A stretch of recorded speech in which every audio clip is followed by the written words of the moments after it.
आज आपण जी घटना बघणार आहोत ती घटना अक्षरशः थरकाप उडवणारी आहे। एका कलियुगी आईनं आपल्या मुलाची आणि मुलीची अत्यंत निर्दयपणे हत्या केलेली आहे आणि हे पाप करून तिची नंतर नौटंकी सुरू झालेली होती, तिची रडारड सुरू झालेली होती।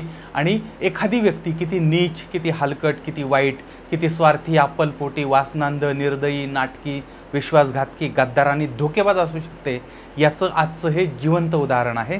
आणि त्यासाठी आपल्याला जायचं आहे उत्तर प्रदेशमध्ये। उत्तर प्रदेश आहे, त्या ठिकाणचा मेरठ आहे, त्या ठिकाणचं दिल्ली गेट पोलीस स्टेशन आहे आणि या भागामध्ये येणारा खैरनगर हा भाग आहे आणि या भागातला गुल्लर हा परिसर आहे। तर या ठिकाणी शाहिद बेग नावाचे 53 वर्षाचे 50-55-53 वर्षाचे गृहस्थ राहत आहेत। आता हे जे शाहिद आहेत ते शाहिद लाल कुर्ती पेठ आहे, त्या पेठेमध्ये चपलाच्या दुकानामध्ये काम करतायत, नोकरी करतायत आणि यांना साधारणपणे 15,000 रुपये पेमेंट आहे। आता शाहिद यांच्या घरी त्यांची पत्नी आहे, त्या पत्नीचं नाव आहे निशा, हिचं वय साधारणपणे आता 36-40च्या आसपासचं आहे आणि या दोघांना 2 मुलं आहेत। मुलगा आहे त्याचं नाव आहे मिराब किंवा मेराब, तो साधारण 10 वर्षाचा आहे आणि आता तो 3ऱ्या वर्गामध्ये शिकतो आहे। आणि मुलगी जी आहे तिचं नाव आहे कोनेन, ही साधारणपणे 6 वर्षाची आहे आणि ती 2रीमध्ये शिकते आहे। आता ही दोन्ही मुलं जी आहेत ती मुलं सेंट जोन्स स्कूल जे आहे तर त्या ठिकाणी इंग्लिश मीडियममध्ये शिकतायत आणि या पती पत्नींच्या लग्नाला 20 वर्ष झालेली होती आणि सुरुवातीला त्यांना एक मूल झालं, ते गेलं, त्यानंतर दुसरं झालं, ते गेलं, तिसरं झालं, ते गेलं, त्याच्यानंतर मग यांना ही 2 मुलं झाली होती। आता ही 2 मुलं होण्यासाठी मग यांनी प्रचंड म्हणजे काय देवधर्म वगैरे केलेला होता किंवा ते औषध उपचार वगैरे केलेले होते आणि याच्यामुळे मग ह्या 2 मुलांना हे जे पती पत्नी आहेत ती अगदी तळहाताच्या फोडाप्रमाणे जपत होते। आता तारीख आहे 22 मार्च 2023, वार होता बुधवार। आता या दिवशी पती शाहिद जो आहे तो कामावरती गेलेला होता, पत्नी निशा जी आहे ती घरामध्ये काम करत होती आणि त्या दिवशी संध्याकाळच्या वेळेला यांची 2ही मुलं गायब झाली। आता या निशानं त्या मुलांना शोधलं पण ती सापडली नाहीत आणि त्यामुळे मग तिनं आपल्या पतीला फोन केला। ते आता हे कळल्यानंतर आपली मुलं गायब झालेत, त्यानंतर तो पती जो आहे तो तात्काळ त्या ठिकाणी पोहोचलेला आहे, त्याने सुद्धा सगळीकडे शोध घेतला पण काही सापडलं नाही। त्याच्यानंतर हे पती पत्नी पोलिसांमध्ये गेले आणि त्यांनी तक्रार दाखल केली। आता पोलिसांच्या जवळजवळ 10 टीम या तपासासाठी लागलेल्या होत्या, कारण 2 अल्पवयीन मुलं आहेत, त्यांचं अपहरण झालेली ही केस होती, अत्यंत गंभीर अशा पद्धतीची केस होती आणि त्यामुळे पोलिसांनी त्यांच्या परीने तपासाला सुरुवात केलेली होती। आता इकडं वडील पण शोधत होते आणि त्या आईची अवस्था मात्र अत्यंत वाईट झाली होती। आईची म्हणजे त्या अम्मीची अवस्था अत्यंत बिकट झालेली होती, ती आपल्या मुलांसाठी रडत होती, अन्नपाणी घेत नव्हती आणि त्या मुलांना म्हणजे मला मुलं पाहिजेत, त्यांच्याशिवाय मी जगू शकत नाही अशा पद्धतीने म्हणत ती मोठमोठ्याने रडत होती, आक्रोश करत होती। आता हे सगळं बघितल्यानंतर आजूबाजूच्या बाया ज्या आहेत त्या सुद्धा रडायला या ठिकाणी आलेल्या होत्या आणि मग सगळ्यांना या निशाची दया येत होती, वाईट वाटत होतं, तिची तळमळ पाहून सगळ्यांनाच ते म्हणजे मनात कालवा होत होती। तर अशा पद्धतीनं ह्या आईची अवस्था अशी झालेली होती आणि पोलिसांना मात्र ह्या निशाचं जे रडणं आहे ते रडणं नौटंकी वाटत होतं आणि ही किती तमाशा करते, किती ओव्हर ॲक्टिंग करते असं पोलिसांना जाणवत होतं आणि मग पोलिसांनी ह्याच निशाला ताब्यात घेतलं। आता सगळ्यांना आश्चर्याचा धक्का बसला, जिची स्वतःची मुलं गायब झालेली आहेत आणि त्या आईलाच पोलिसांनी ताब्यात का घेतलं? पण याच्या पाठीमागं काही कारणं होते। कारण नंबर 1 म्हणजे पोलिसांनी निशा आणि तिचा पती या दोघांचेही जबाब घेतलेले होते आणि यावेळेस या दोघांच्याही बोलण्यामध्ये तफावत आढळत होते, म्हणजे निशा काहीतरी लपवते, काहीतरी खोटं बोलते असं या ठिकाणी जाणवत होतं। दुसरी गोष्ट की मुलं गायब झाली होती ती वेळ आणि पोलिसांनी ज्या CCTV फुटेज पाहिले त्या CCTV फुटेजमध्ये मुलं होती ती वेळ, ह्या 2ही वेळी ज्या आहेत त्या वेळी जुळत नव्हत्या। म्हणजे ही सांगत होती ती वेळ वेगळी होती आणि वास्तवामधली वेळ वेगळी होती आणि त्यामुळे सुद्धा पोलिसांना शंका येत होती। तिसरी गोष्ट की ही जी निशा आहे तिचं चालचलन, वागणं, तिचं लोकांशी संबंध हे तिचे बरोबर नव्हते आणि ती मुलांना सतत मारहाण करत असायची, मुलांना त्रास देत होती, त्यामुळे हिनंच काहीतरी केलेलं असावं असं शेजाऱ्या पाजाऱ्यांनी पोलिसांना सांगितलेलं होतं, त्यामुळे सुद्धा पोलिसांचा संशय बळावलेला होता। त्यानंतर मुलं गायब झाल्यानंतर बराच वेळानं ह्या पत्नीनं आपल्या पतीला फोन केलेला होता, म्हणजे मुलं गायब झाली हे तिला कळल्यानंतर तिनं लगेच त्याला फोन करायला पाहिजे होता, पण फार वेळानंतर तिनं फोन केला असं का? त्याच्यामुळे सुद्धा संशय बळावलेला होता। त्यानंतर पोलिसांना हिच्या चेहऱ्यावरती मुलं गायब झाली याची काळजी कमी आणि हिची नौटंकी जास्त वाटत होती। त्याचबरोबर दुपारच्या वेळी या मुलांची शिकवणी घ्यायला सलमान नावाचा एक शिक्षक जो आहे तो यांच्या घरी आलेला होता। म्हणजे नेहमीप्रमाणे तो यायचा आणि त्याप्रमाणे तो त्या दिवशी पण आलेला होता। पण निशानं मुलांना भेटून दिलं नाही आणि तिनं सांगितलं की मुलं आजारी आहेत आणि त्याच्यामुळे आज ट्युशन घ्यायचं नाही। पण पोलिसांनी ज्यावेळेस चौकशी केली त्यावेळेस कळलं की ही मुलं त्या दिवशी आजारी नव्हती, पण ही असं का वागली।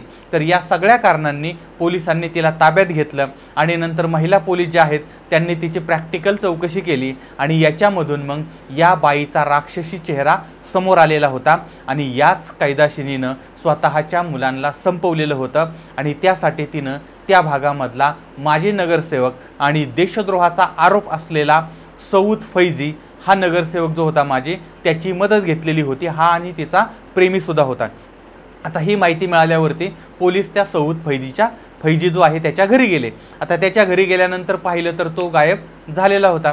मग पोलिसांनी काय केलं, त्याच्या घरातली जी मंडळी होती त्यांनाच ताब्यात घेतलं आणि त्यांच्याकडून चौकशी करायला सुरुवात केली। आता ज्या वेळेस या सौद फैजीला समजलं की आपल्याच घरातल्या लोकांना आता अटक झालेली आहे आणि पोलीस त्यांना विचारतायत, त्यानंतर मात्र तो वैतागला आणि त्यानंतर मग स्वतः हा माजी नगरसेवक पोलिसांमध्ये हजर झाला आणि नंतर जे काही घडलं ते त्यानं सांगितलं होतं। यानंतर त्या भागामध्ये असणारा साद नावाचा एक व्यक्ती, त्यानंतर आरिफ नावाचा व्यक्ती, त्यानंतर कोसर नावाचा आणि अजून एक दोन महिला ज्या आहेत तर त्यांना ताब्यात घेतलेलं होतं आणि त्यानंतर जे पुढं आलं होतं ते अत्यंत दुःखदायक, अत्यंत क्लेशदायक अशा पद्धतीचं होतं। आता ही घटना नक्की काय होती तर बघा, दिल्लीतील खैरनगर हा भाग आहे, गुल्लर हा भाग आहे, या भागातलं वॉर्ड क्रमांक आहे 65 म्हणजेच 65। आता या 65 वार्डमध्ये सौद फैजी हा एक नगरसेवक म्हणून निवडून आलेला होता। नंतर तो म्हणजे आता तो माजी नगरसेवक आत्ता झालेला होता। पण या नगरसेवकाची अवस्था अशी होती की याच्याकडे भरपूर पैसा होता, धन दौलत सगळं होतं, पण याला काय बायको म्हणजे त्याची बायको जी आहे ती त्याला सोडून गेलेली होती आणि हा आई वडिलांना एकुलता एक होता आणि याचे वडील कोर्टामध्ये काम करत असायचे आणि याच्यामुळे यांच्याकडे प्रचंड संपत्ती होती, श्रीमंती होती आणि आता बायको नाहीये, प्रचंड पैसा आहे आणि त्याच्यामध्ये हा राजकारणातला आहे, त्याच्यामुळं याला बाहेरच्या बायांचा नाद लागलेला होता आणि अनेक महिलांबरोबरती याचे अनैतिक संबंध प्रस्थापित झाले होते आणि याच्यामधलीच एक महिला होती ती म्हणजे ही निशा। आणि पाठीमागच्या 4-5 वर्षापासून यांच्यामधले हे जे संबंध आहेत ते संबंध वाढलेले होते आणि तो हिला पैसा देत होता आणि हिला फक्त पैसाच पाहिजे होता आणि त्याला ही पाहिजे होती आणि दोघांना एकमेकांची गरज होती आणि त्याच्यामुळे यांच्यामध्ये ही जवळीक जी आहे ती पाठीमागच्या 4-5 वर्षापासून अजूनच वाढत होती आणि ती वाढत चाललेली होती आणि याच्यामुळे या निशाकडे पैसे यायला लागले होते। म्हणजे नवऱ्यापेक्षा जास्त पैसे हिला मिळत आहेत। नवरा 10-12 तास काम करून जे पैसे मिळत नव्हते ते पैसे ही अर्ध्या तास मौज मजा करून मिळवत होते आणि हळूहळू मग यांची मौज मजा वाढायला लागली होती। इकडं नवरा कामाला गेला, मुलं शाळेत गेली की हा सौद फैजी घरी यायचा आणि त्याच्यानंतर मग त्यांच्यामध्ये मौज मजा चालायची। अशा पद्धतीने अनेक वर्षापासून हे प्रकरण चाललेलं होतं। पण या लफड्यामध्ये त्या भागातली काही तरुण मंडळी जी आहेत किंवा महिला आहेत त्या सुद्धा सामील झालेल्या होत्या आणि हे सगळे त्या फैजीचे कार्यकर्ते वगैरे होते आणि त्याच्याकडून पैसे वगैरे ते घेत होते। पण अशा पद्धतीने हा सगळा वासनेचा खेळ चालू होता। आता काही दिवसांनी यांना आपल्याला आपण लग्न करूया, आपण एकत्र राहूया असं या फैजीला आणि ती निशा जी आहे त्यांना वाटायला लागलं होतं। पण आता लग्न करायचं असेल तर मग यांच्यामध्ये सगळ्यात मोठा अडथळा होता ती म्हणजे यांची दोन म्हणजे हिची ह्या महिला जी आहे निशा तिची 2 मुलं। आता ही मुलं आपल्या लग्नामध्ये अडथळा ठरतील असं यांना वाटायला लागलं आणि त्यामुळे मग यांनी या 2 मुलांना ठार मारायचं, संपवायचा असा प्लॅन सुरू केलेला होता। आता कदाचित असं पण झालं असेल की हे 2 नराधम एकत्र असताना त्या मुलांनी रंगेहात पकडला असेल आणि त्यामुळे मग यांना संपवण्याचा निर्णय यांनी घेतला। पण ज्या पद्धतीनं म्हणजे राक्षसी पद्धतीनं यांनी त्या निष्पाप बाळांचा जीव घेतलेला होता आणि अत्यंत निर्दयपणे त्यांची हत्या केलेली होती। हे अत्यंत धक्कादायक असा हा प्रकार होता। म्हणजे अगोदर या दोघांनी ह्या प्रियकर प्रेयसीनं त्या भाऊ बहीण जे आहेत, ती मुलं जी आहेत त्यांचे हातपाय बांधले आणि त्यांचं बेड जे आहे त्या बेडच्या बॉक्समध्ये त्यांना बंद करून ठेवलं होतं। आता विचार करा, एक आई आपल्या प्रियकराच्या मदतीनं आपल्या पोटच्या मुलांना जनावराप्रमाणे बांधते आणि त्यानंतर ती त्या ठिकाणी त्या बॉक्समध्ये त्यांना ठेवून देते आणि जिवंत आहेत ती मुलं त्याच्यामध्ये, आणि त्या मुलांचे काय हाल होत असतील किंवा त्या निष्पापांचा जीव किती तळमळत असेल याचा विचार करा। त्याच्यानंतर या कायदेशीनीला त्यांची अजिबात दया येत नाही आणि काही वेळानं हे दोघं जण मग त्या बाळांना त्या बॉक्समधून बाहेर काढतात। त्यावेळेस त्यांची प्रकृती अत्यंत म्हणजे बिकट झालेली होती, बिघडलेली होती आणि या मुलांना छळून आणि त्रास देऊन ठार मारायचं असा सगळा हा प्लॅन झालेला होता। त्याप्रमाणे मग आता त्या मुलांना बाहेर काढण्यात आलं। त्यानंतर मग त्यांना विषारी औषधाचं किंवा गुंगीचं औषध इंजेक्शन देण्यात आलं आणि त्याच्यानंतर मग यांनी त्या दोनही बाळांचा गळा आवळला आणि त्यांची हत्या केली। याच्यानंतर मग त्या प्रियकराची जी वॅगनर गाडी आहे त्या गाडीची डिग्गी आहे त्या डिग्गीमध्ये हे दोन मृतदेह टाकले आणि मग इतर जी मंडळी आहेत त्यांच्या मदतीनं त्या ठिकाणापासून 25 किलोमीटर अंतरावरती असणारं गंगा नहर आहे त्या भागामध्ये नेलं आणि त्या गंगा नहरमध्ये टाकून देण्यात आलं होतं। आणि या ठिकाणी मग बाकीच्यांचे पण सहकार्य मदत वगैरे काही त्या तरुणांची आणि महिलांची पण मदत घेतलेली होती।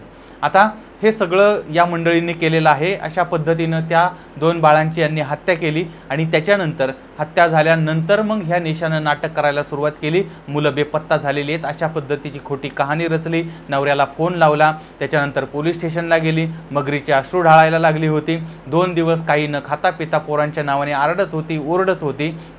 एवढा सगळा तमाशा तिनं केला होता, पण पोलिसांनी काही तासातच हिची नौटंकी सगळी बाहेर काढली होती। आणि या प्रकरणामध्ये अशी सुद्धा माहिती समोर येते की ही जी निशा आहे ती निशा तंत्रमंत्र वगैरे करणारी होती आणि तिनं आपल्या मुलांचा बळी दिलेला असावा असंही समोर येत आहे। त्याचबरोबर ती पाठीमागं सुद्धा तिची 3 मुलं अकस्मात मरण पावली होती। कदाचित त्यांचा मृत्यूसुद्धा अशाच पद्धतीनं झाला असावा, पण त्यावेळेस मात्र पोलिसांमध्ये ती तक्रार दाखल करण्यात आलेली नव्हती। आणि हिच्या घरामध्ये एक बॅग सापडली, त्या बॅगमध्ये पैशाचे बंडल होते। याच्यामध्ये वरच्या बाजूला एक खरी नोट होती, खालच्या बाजूला एक खरी नोट होती आणि मध्ये मात्र फक्त कागदाचे कपटे होते, कागद होते आणि त्या नोटा खऱ्या करायच्या आहेत अशा पद्धतीनं ती सांगत होती। आणि जर ते बळी वगैरे दिले आणि अजून काही तंत्रमंत्र केलं तर ह्या सगळ्या नोटा खऱ्या होतील अशा पद्धतीची तिची ती मानसिकता होती असंही काही माध्यमातून समोर येते। पण या सगळ्या प्रकरणामध्ये मग अशा पद्धतीनं हे दुहेरी हत्याकांड घडलेलं आणि ते उघड झालेलं होतं। आता जी माहिती माध्यमातून पुढे आलती ती मी तुमच्यासमोर मांडलेली आहे। याचा अजून तपास चाललाय, कदाचित नवीन माहिती, वेगळी माहिती सुद्धा आपल्यासमोर येऊ शकते। पण या सगळ्या प्रकरणामधून आपण धडा काय घ्यायचा?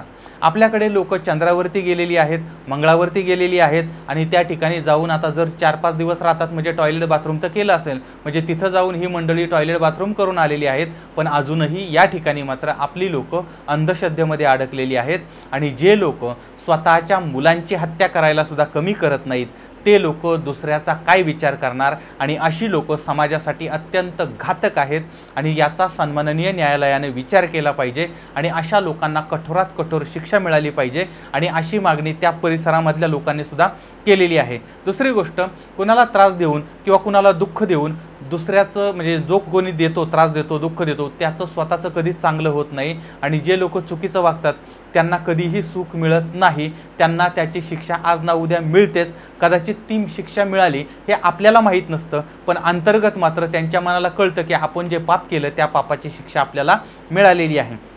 त्यानंतर अजून एक महत्त्वाची गोष्ट, घरामध्ये जोडीदार जो आहे तो चुकीचं वागतो आहे, मुलं अकस्मात जात आहेत असं असताना सुद्धा किंवा 5 वर्षापासून यांचं हे प्रकरण चालू असताना सुद्धा त्या घरामधल्या दुसऱ्या जोडीदाराला समजलं कसं काही नाही।